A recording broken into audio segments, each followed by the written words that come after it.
Good afternoon. Next, we're going to talk about knowledge translation in year 2. I hope.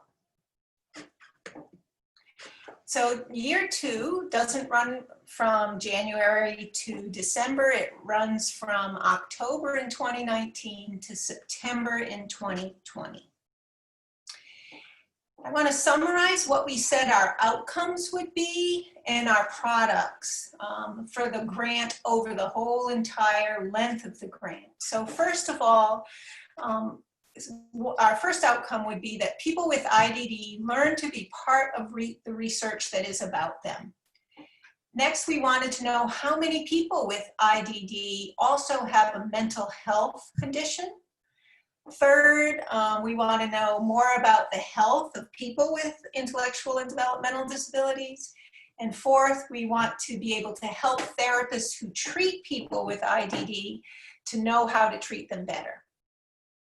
So the products we're hoping that would come out of our project are new health measures for adults with ID and mental health disorders.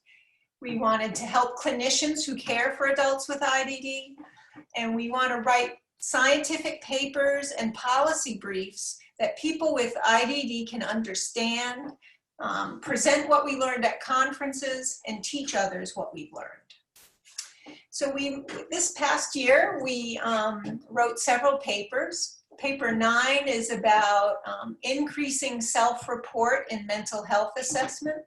And basically, it comes back to that old saying, nothing about us without us, that people with IDD have to be included in their assessment.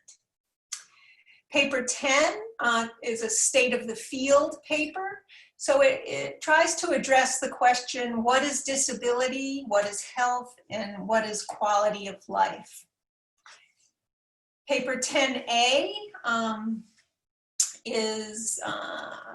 it's time to reconsider how we define health, and it searches for a new definition of health that's more dynamic and a balance of physical health, mental health, social health, and well-being. Paper 19 is a treatment outcome paper that is proposing research, practice, and treatment guidelines to help people in the mental health field improve the services they're providing. We did several presentations before COVID hit. Richard talked at TASH, Andrew, Christine, and Margot talked at AUCD, and I talked at AUCD. Andrea talked at the NAD Ohio conference. And then unfortunately, Katie and Ashley, Susan and Jill, and Margaret, Andrea, Megan, and Chelsea were canceled due to COVID. We did a technical assistance meeting with Drs. Rudrick and Cowan, preceding our Nysanger Institute, to provide us with information that we might be able to include in all aspects of our study. We also did the Mental Health Collaborative this year.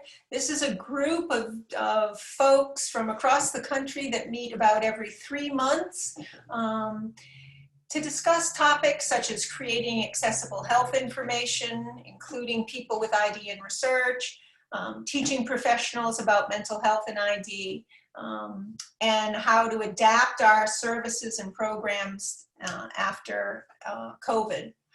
This is an open group. If you'd like to join this group, just let Chelsea know, send her an email, and she can include you.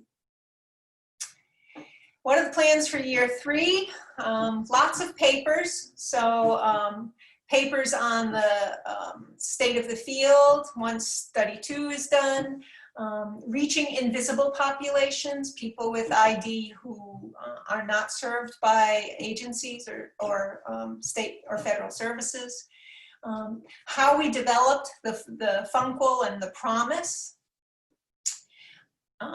Understanding better the health characteristics and outcomes from our initial validity study, and we see this as potentially a series of papers. Behavioral interventions in adults with ID, a training curriculum and materials, use to obtain deep feedback. And then RRTC as a learning collaborative. So how to take this model and use it in a participatory action research process. And that's it.